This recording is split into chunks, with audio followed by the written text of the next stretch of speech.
अस्सलामुअलैकुम dear students, मैं हूं आपका ट्यूटर डॉक्टर आमिर रशीद। तो करते हैं आज का क्लास स्टार्ट। आज क्लास में हम पढ़ेंगे थोड़े कोलिजन्स क्या होते हैं एक्चुअली। लास्ट वाले I hope everybody will be remembering the last class when I have just given the definition of the collision is oblique collision, one dimensional collision, two dimensional collisions, elastic, inelastic, perfectly elastic or perfectly inelastic. So that was mere a definition based. I have given that lecture, but today we are going to derive the change in the kinetic energy, loss in the kinetic energy. We are going to derive the velocities after the collision. We are going to derive the velocities before the collision and after the collision. So today's class will be purely mathematical. और आज को जो class होगा ये सारा होगा इसमें हमें वेलोसिटी निकाल देंगे, हम टू बॉडीज की वेलोसिटीज निकाल देंगे, after collision loss in kinetic energy निकाल देंगे। राइट, तो करते हैं आज का क्लास स्टार्ट। इलास्टिक कोलिजन पहले पढ़ते हैं।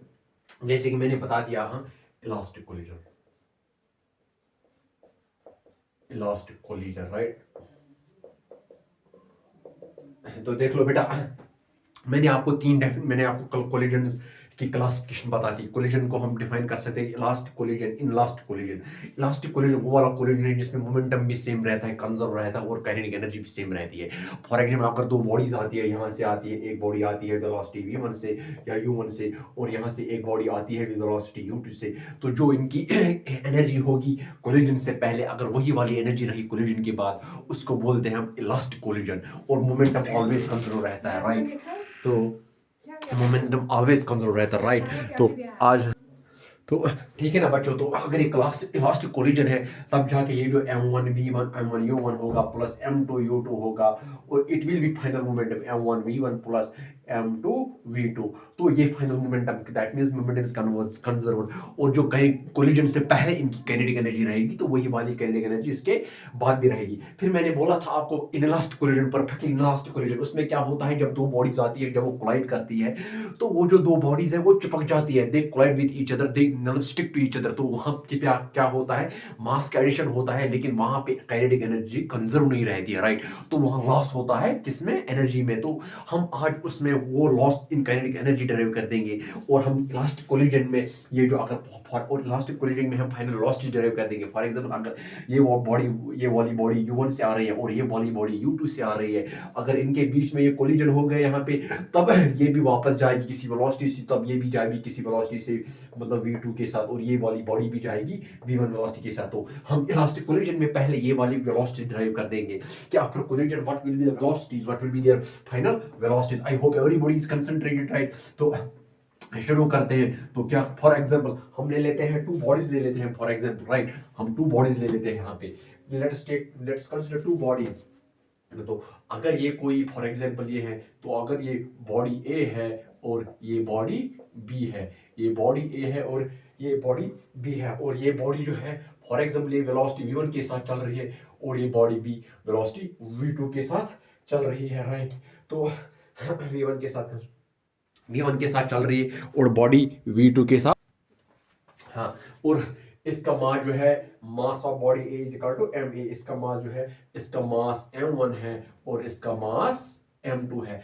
अगर ये चल रहे, और यहाँ पे क्या है, ये जो वेलोसिटी v1 है, लेट अस एज्यूम हम एज्यूम कर देंगे यहाँ पे, लेट अस एज्यूम यहाँ पे हम करते हैं, let us assume v1 is greater than v2। जब वेलोसिटी ए की वेलोसिटी m1, मास m1 की वेलोसिटी v2 से ज्यादा है, तो दैट मींस डेफिनेटली ये बॉडी ए जो है ये बॉडी बी के साथ कोलाइड करेगी, क्योंकि ये इससे ज्यादा चीज है।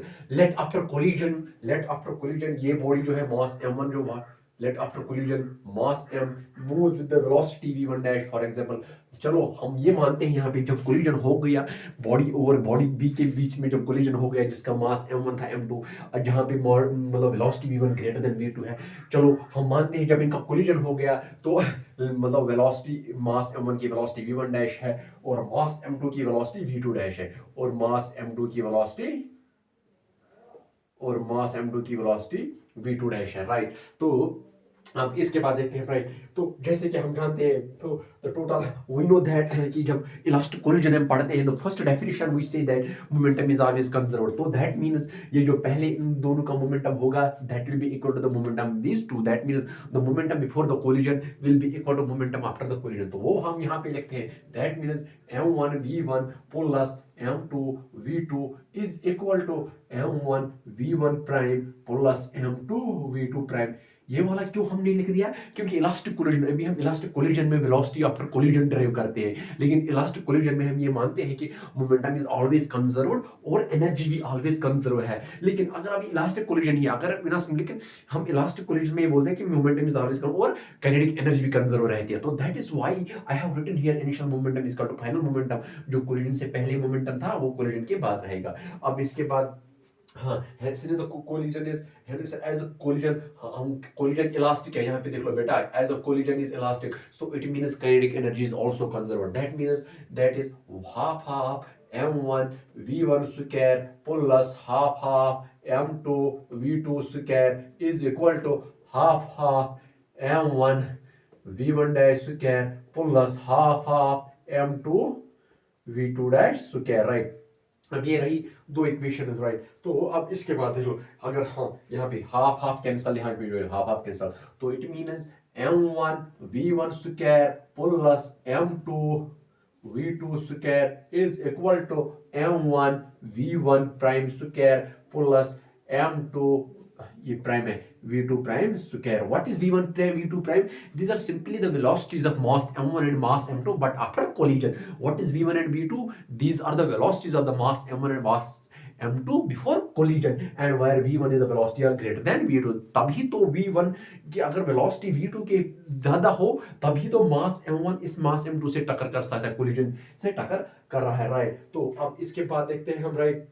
तो m1 v1 square, it means m1 v1 square minus m1 v1 prime square is equal to, ये मैंने यहाँ पे लाया तो सब्ट्रैक्ट कर दिया, और ये होगा m2 v2 prime square minus m2 v2 square, m2 v2 square, right. अब तो it means m1 v1 square minus v1 prime square is equal to m2 v2 prime square minus v2 square.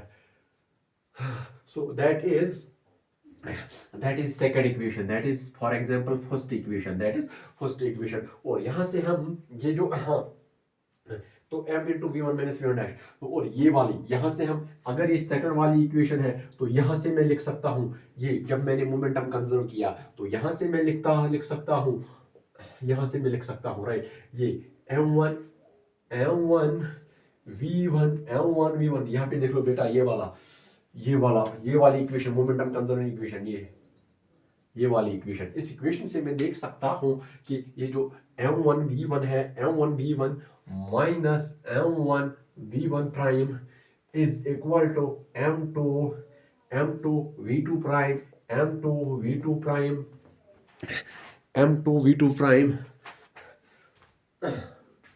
m1 v1 prime, हाँ यहाँ पे लिखता हूँ मैं, m1 v1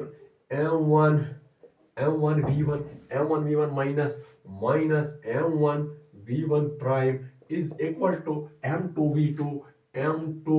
v2 minus m2 v2 prime, m2 v2 prime। तो that is the momentum relation. So इसको हम पहली वाली इक्वेशन लेते हैं यहाँ पे, इसको हम पहली वाली, और ये सेकंड वाली इक्वेशन है बेटा, देख लो यहाँ पे ये वाली इक्वेशन कहाँ, ये मैंने मोमेंटम से लगा दी, इसको वेट इसको मैं ऐसे लिखता हूँ, तो it means m1 v1 minus v1 prime is equal to m2 into v2 minus v2 prime, right बेटा, ध्यान से देख लो, v2 प्राइम। तो अब इसको मैं फर्स्ट वाली या इसको मैं थर्ड वाली इक्वेशन लिखता हूँ, राइट, थर्ड वाली इक्वेशन लिखता हूँ। अब dividing third by second, right, इसको मैं थर्ड यहाँ पे मैं कर सकता हूँ, ये थर्ड वाली इक्वेशन है, ये देख लो बेटा, दो इक्वेशन मैंने निकाली, एक ये है जो मैंने मोमेंटम कंजर्वेशन से निकाल दी, और एक जो है जो काइनेटिक एनर्जी की कंजर्वेशन से मैंने निकाल दिया। तो अब यहाँ पे मैं क्या करता हूँ, यहाँ पे मैं डिवाइड कर दूंगा,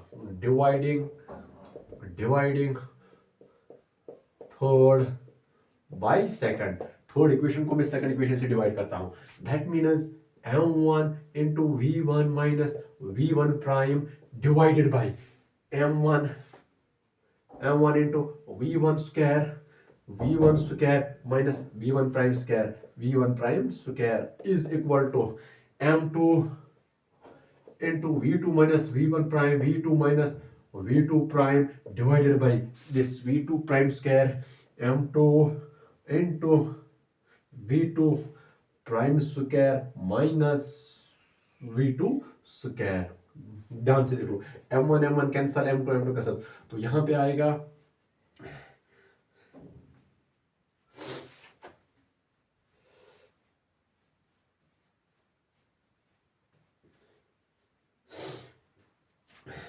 तो यहां पे आएगा v1 minus v1 prime that is आएगा 1 upon v1 minus v1 prime minus v1 a plus b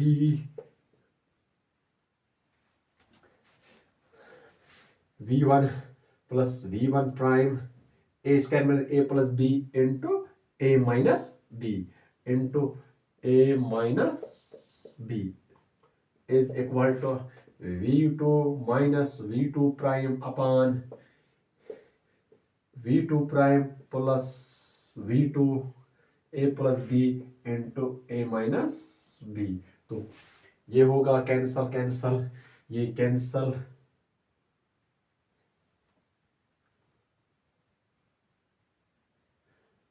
v2 prime ये v2 प्राइम है, ये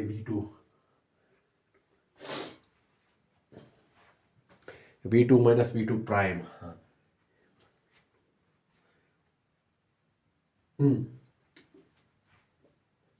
so it means v2 dash plus v2 is equal to v1 plus v1 prime. तो ये रही v1 minus v2 is equal to v1 minus v2 is equal to v1 minus v2 is equal to v2 prime minus v1 prime। so it means जो v2 prime है v2 prime minus v1 prime v2 prime minus v1 prime is equal to v2 prime minus v2 prime minus v1 prime is equal to v1 minus v2 prime minus v2 prime minus v1 is equal to v1 minus v2। हाँ v2 prime minus v1 prime is equal to v1 minus v2 prime minus v1 prime। तो ये रही इनकी velocity, ये रही velocity of separation after the collision is equal to that means velocity of, it means इसका मतलब हुआ जो वेलोसिटी ऑफ सेपरेशन है that is a velocity of separation है that is equal to the velocity of approach, that is equal to the velocity of approach। अब हम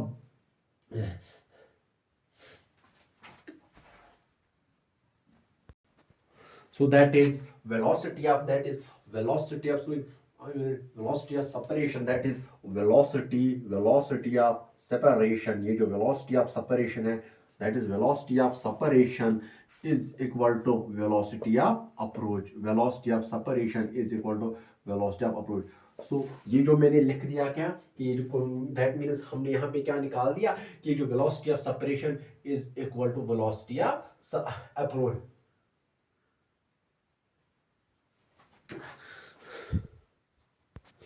तो हमारे पास क्या निकल गया, तो v2 that is v1 minus v2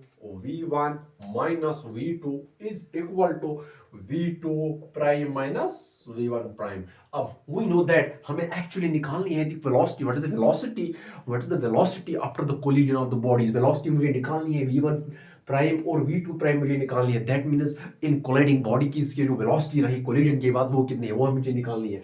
we I know that the first वाली इक्वेशन क्या है कि ये वाली, इसको हम पहले मल्टीप्लाई दिस इक्वेशन, इसको पहले मल्टीप्लाई कर देंगे कि multiply this with equation with m2, multiply this with equation iv by m2, multiply this with m2 that is m2 into v1 minus v2 is equal to m2 into v2 prime minus v1 prime। so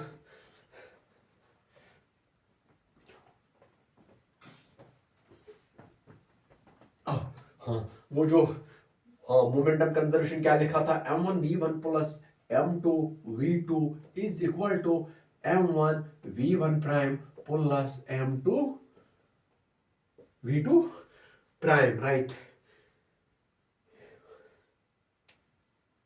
no अगर मैं इसको equation fourth लिख दूंगा, इसको मैं equation fifth लिख दूंगा। No subtracting from equation fifth, no 4 minus fifth हम करते हैं यहाँ पे हैं, तो ये आएगा 4 minus fifth m2v1 minus m2v2 is equal to, हाँ माइनस सब्ट्रैक्टिंग करना है हमें,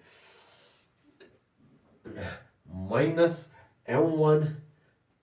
m1v1 minus m2v2 is equal to m2v2 prime minus m2v1 prime v1 prime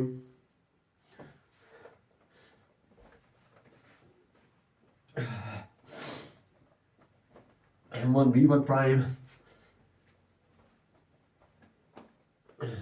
minus m1 v1 prime minus m1 v1 prime minus m1 v1 prime minus m2 v2 prime. अब देख लो यहां पे बेटा, ये m2v1 है, m2v1 है,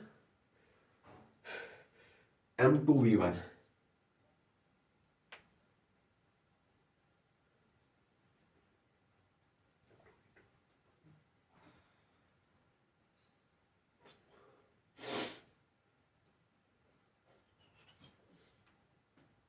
हाँ, ये m2v2 क्या होगा, m2v1 m2v1 m2v1,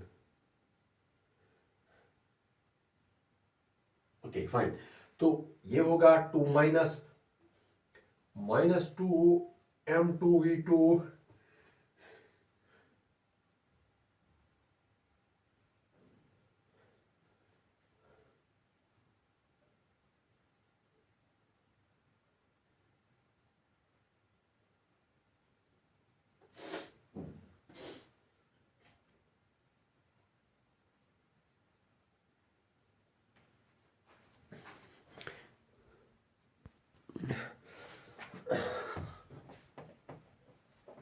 तो यहां पे क्या होगा बेटा देख लो, -2 m2v2 और होगा m2v1 m2v2 और प्लस m2, ये वाली टर्म प्लस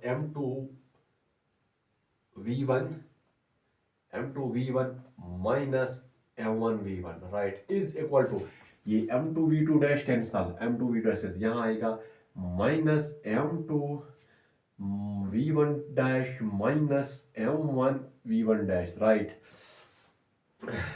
अब ये होगा -2 m2v2 minus m1 minus m2 into v1 is equal to minus times m1 plus m2 into v1 prime. देख लो बेटा, तो माइनस माइनस कैंसल, ये आएगा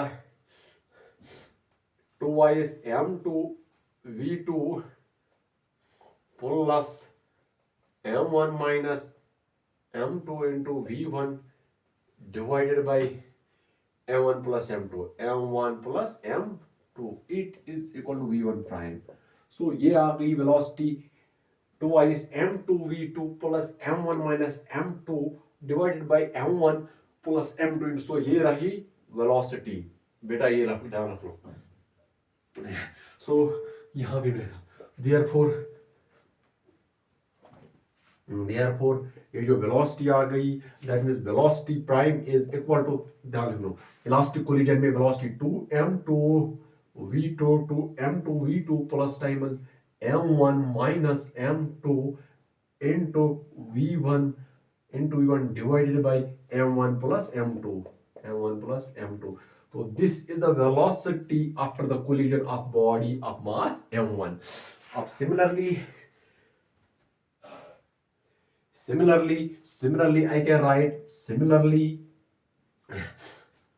I can write v2 prime. Similarly I can write v2 prime is equal to twice m1 v1 plus m1 m2 minus m1 plus m1 minus m2 plus m1 minus m2 into v2 divided by m1 plus m2. तो these are the velocities. So ये जो मैंने दो velocities निकाली, एक ये वाली निकाल दी, ध्यान रख लो बेटा, ध्यान रख लो, ये वाली निकाल दी और ये वाली निकाल दी, राइट। एक तो ये वाली निकाल दी, तो these are the velocities of the bodies of the collision. Velocity v1 is the जो मैंने यहाँ पे बनाई थी डायग्राम, जब मैंने यहाँ पे एक मास, ये बॉडी ए थी और ये बॉडी बी थी, राइट। ये वेलोसिटी v1 के साथ चल रही थी, ये वेलोसिटी v2 के साथ चल रही थी। तो आफ्टर कोलिजन ये बॉडी ए जो है और ये बॉडी बी जो है, राइट, ये विद वेलोसिटी v1 प्राइम के साथ चल रही है, ये वेलोसिटी v2 प्राइम के साथ चल रही है, और ये एक इलास्टिक कोलिजन था और v1 यहाँ पे कितना था, v1 था ग्रेटर देन v2 और इसका मास था ma, इसका मास था mb। तो when collision is elastic, then the final velocity is that twice m2 v2 plus m1 minus into divided by m1 plus m2. So that's what is collision, right? तो इसको हम ऐसे भी लिख सकते हैं twice m2 reduced mass 1 into v1. So that's the collision. अब इसके बाद हम ड्राइव करते हैं। So these are the velocities of the colliding bodies after the collision in a elastic collision where both momentum as well as kinetic energy is conserved. v1 prime is equal to v2 prime. Now हम कुछ special cases पढ़ते हैं. Special cases means when the elastic collision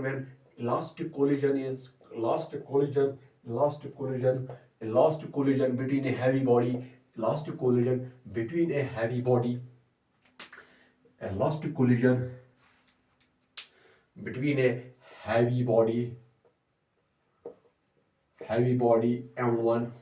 m1 and lighter body m2 and lighter body m2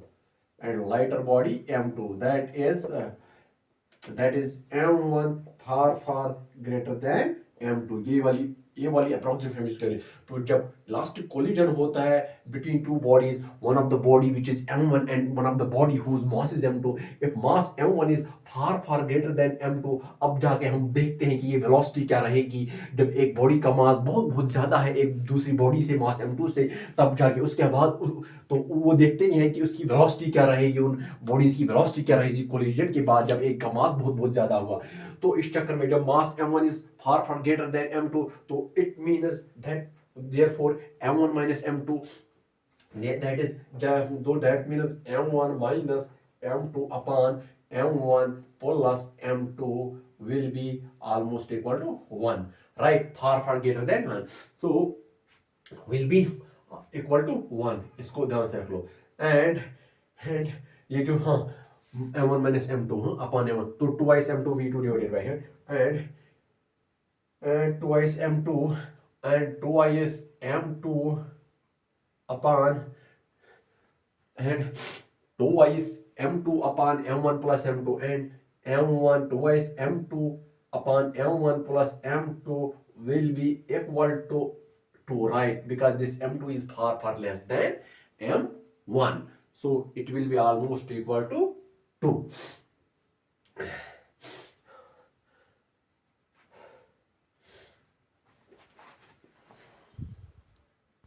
तो ये कैसे लिख दिया मैंने, बिकॉज इसको मैं because as it will be m1, m2 को मैं नेग्लेक्ट ही करता हूं because m2 is far less than m1, that means m1 is equal to 1, और यहाँ पे क्या है twice m2 upon m1 plus m2 को हम 2m2 ही लिख देंगे, राइट। तो हाँ, m2 cancel is equal to 2, right।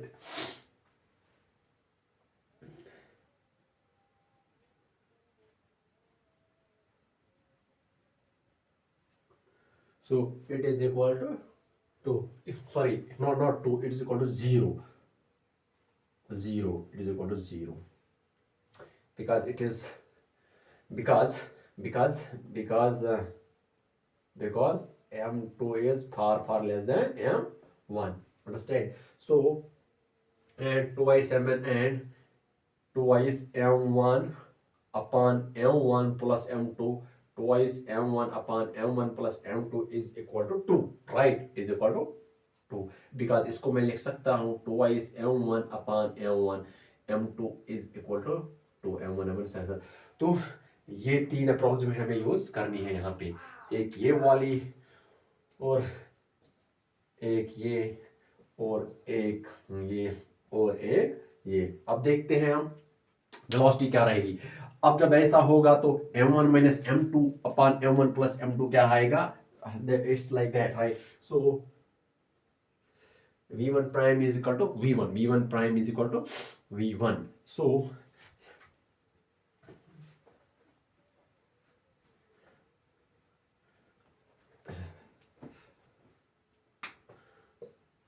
यहाँ पे लिखते हैं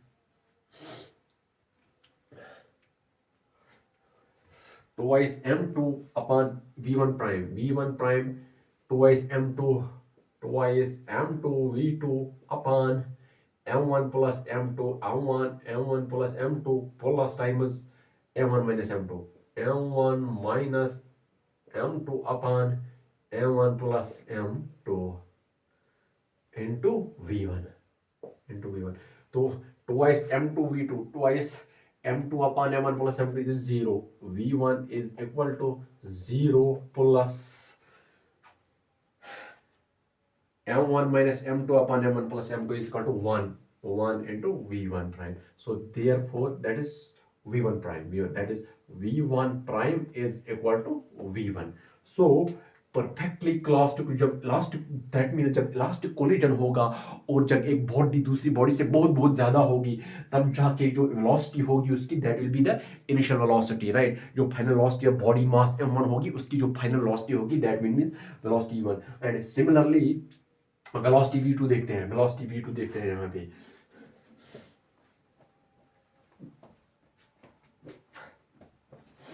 और वेलोसिटी v2 देखते हैं।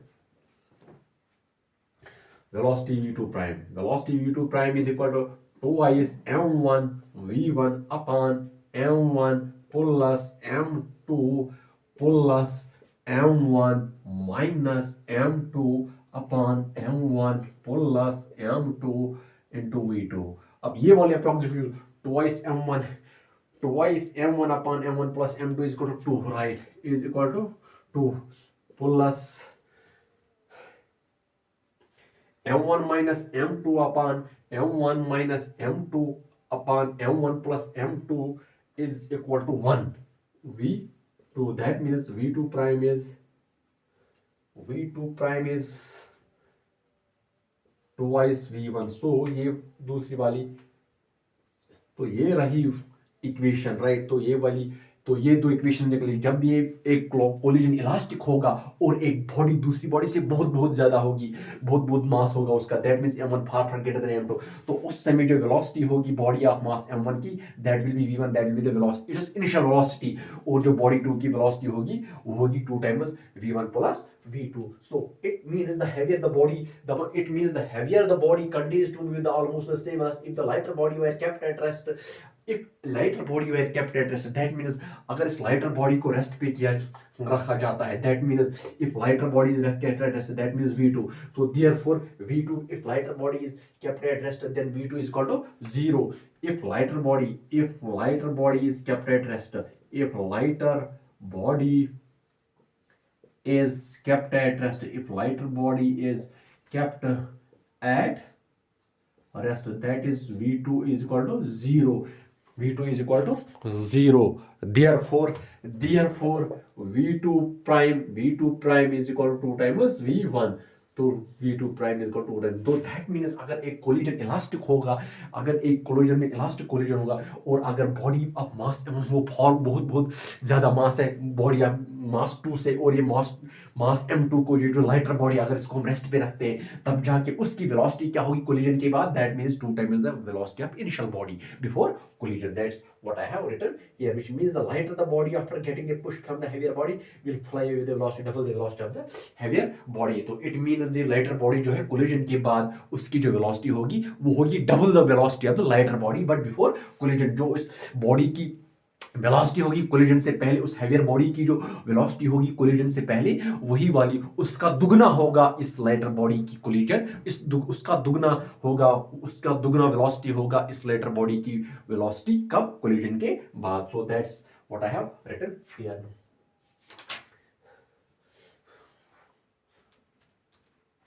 नो ऐसे ही अगर आप मास m2 इज देख लो आप बेटा, अगर आप मास m2 is greater than m1 then v1 dash is equal to minus times v2 dash. हाँ अगर अब ऐसा है कि मैं ऐसा लिखता हूं यहाँ पे, तो ये है अगर मास, हाँ if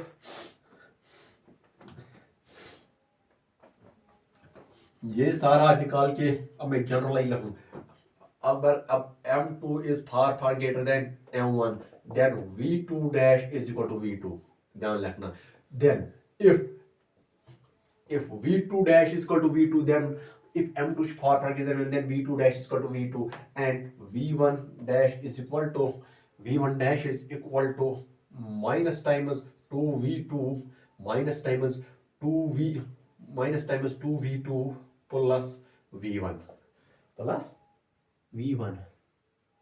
sorry minus times 2v2 minus times v1 2v2 minus times v1. तो ये रहेगी वेलोसिटी जब मास m2 for greater than m1 है. तो फिर से मैं बोलता हूं आपको कि जब भी हम एक कोलिजन इलास्टिक ले लेते हैं तब जाके हम उसमें वेलोसिटी निकालते हैं कब, कोलिजन के बाद क्या होती है, उन दो बॉडीज की वेलोसिटी क्या होती है. फिर से मैं एक बार रिवाइज कर देता हूं आप लोगों को कि उसके बाद वेलोसिटी क्या होती है. I hope you will try to understand the things. For example अगर मेरे पास एक बॉडी होती है और एक बॉडी होती है तो ये वेलोसिटी v1 के साथ चल रही है, वेलोसिटी v2 के साथ चल रही है और v1 ग्रेटर देन v2, और आफ्टर वेलोसिटी इनकी जो आफ्टर कोलिजन इनका जो वेलोसिटी क्या होगा, इसका वेलोसिटी v1 डैश है, इसका वेलोसिटी v2 डैश है. तब जाके कोलिजन के बाद इनकी वेलोसिटी क्या होगी, मतलब इलास्टिक कोलिजन के बाद इनकी वेलोसिटी ये होगी 2s m2 v2 plus m1 minus m2 into v1 divided by m1 plus m2, और इसकी वेलोसिटी क्या होगी v2 प्राइम इसकी वेलोसिटी ये होगी. फिर उसके बाद मैंने क्या किया, इफ m1, फिर उसके बाद मैंने ये बता दिया आप लोगों को कि उसके बाद मैंने ये बता दिया कि इफ, यहाँ पे देख लो बेटा, if m1 far greater than, if m1 far greater than m2 then ये जो हैवियर बॉडी की वेलोसिटी होगी कोलिजन के बाद वो होगी इनिशियल वेलोसिटी के बाद, और जो लाइटर बॉडी की वेलोसिटी होगी वो किसके बाद होगी, वो होगी 2 times v1 plus v2, right, ये राइट. तो अगर अब ये हैवियर बॉडी एट रेस्ट पे है तो दैट मीन्स ये जो होगी हैवियर बॉडी की velocity after collision that will be twice किसका, मतलब वेलोसिटी मतलब ट्वाइस v1 होगी, राइट. अब इसके बाद मैंने आपको बता दिया था कि अब अगर m2 फार ग्रेटर देन m1 होगा तब जाके वेलोसिटी v2 प्राइम होगी v2 और this also. I hope that was all for today. So let us meet in the class next. अल्लाह हाफिज.